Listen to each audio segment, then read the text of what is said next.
Hi, my name is Courtney Richardson, and I'm going to be doing a presentation on the renin-angiotensin-aldosterone system. So let's get started here. The renin-angiotensin-aldosterone system, also known as the RAAS system, is the primary system that is responsible for sodium regulation at the hormonal level. Renin is a hormone secreted through the granular cells of the juxtaglomerular apparatus, which is then secreted into the bloodstream as a response to a drop in blood pressure. It can also be released into the bloodstream in response of a drop in sodium chloride or extracellular fluid volume. This role of macula densa cells of the juxtaglomerular apparatus is an additional role they play besides their main function of autoregulation.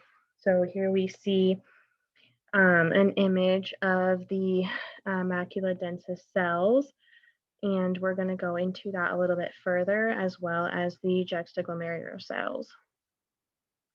So the granular cells themselves are, there we go.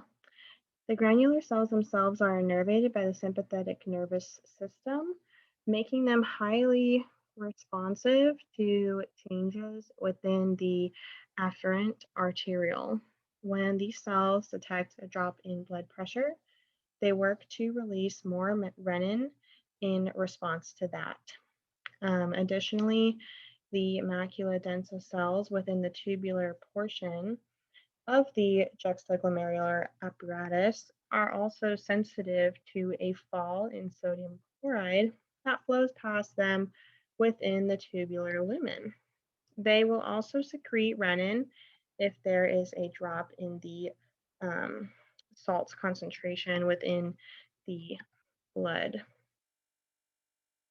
Granular cells are innervated by the sympathetic nervous system, which makes them highly responsive to the activation of the sympathetic system in response to a triggering event.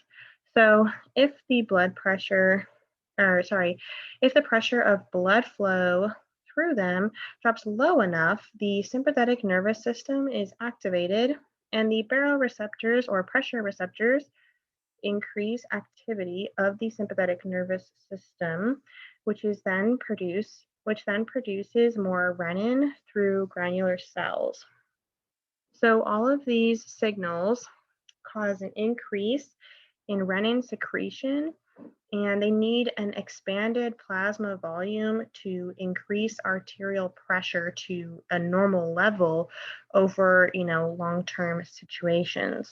So through these series of events involving the entire renin angiotensin aldosterone system, an increase in renin secretion causes the increase in sodium reabsorption through the distal and collecting tubules, which ultimately increase the reabsorption of chloride as it follows the sodium movement passively.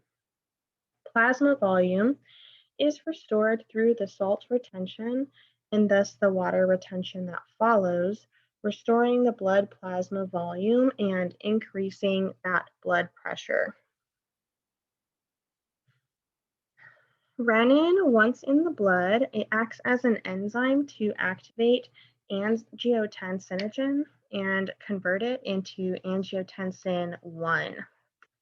Angiotensinogen is a plasma protein that is created in the liver, and it is always present in the blood plasma. Angiotensin 1 is converted into angiotensin 2 through the angiotensin converting enzyme, or ACE for short. Angiotensin converting enzyme can be found in pulmonary capillaries and is located specifically in the luminal surface of the pulmonary capillary endothelial cells.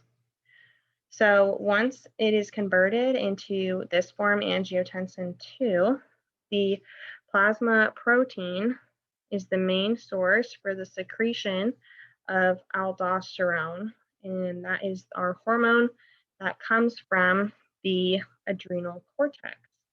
And you should recall that the adrenal cortex is an endocrine gland that is located at the top portion of the kidneys and produces several other hormones besides aldosterone, but we are going to focus on the production of aldosterone at this time.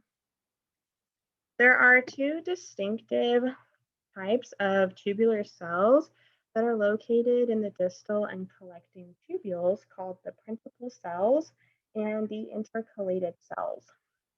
So principal cells are involved in sodium reabsorption and potassium secretion through the action of aldosterone and vasopressin, which also conserves water molecules.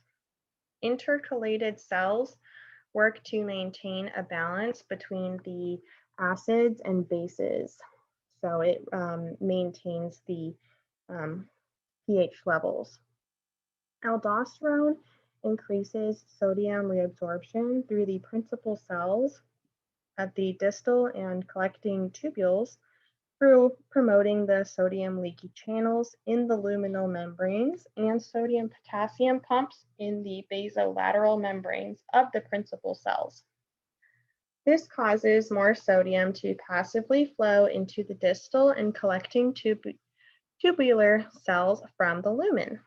It also increases the active pumping of sodium outward into the plasma, which increases its reabsorption, and chloride then in turn follows the flow of sodium.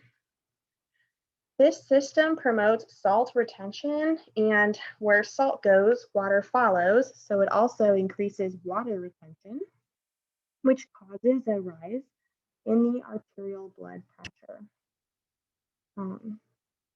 But this is also a negative feedback system. So once the factors that have triggered the initial release of renin are alleviated, the system self-regulates and it will decrease and adjust as necessary.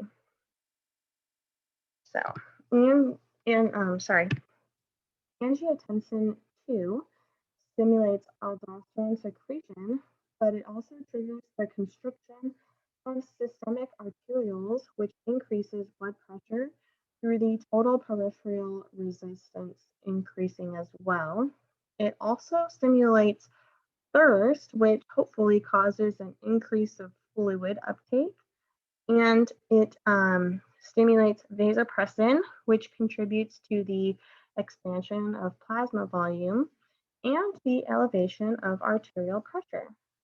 In an opposite situation, when the sodium load is high and the extracellular fluid and plasma volumes are high above normal, so is then the arterial blood pressure. So then renin secretion is inhibited, which in turn does not stimulate aldosterone secretion due to the lack of angiotensin 2 being activated from angiotensin 1 and angiotensin 1 being activated from angiotensinogen. So it's kind of the opposite effect when this system stops working.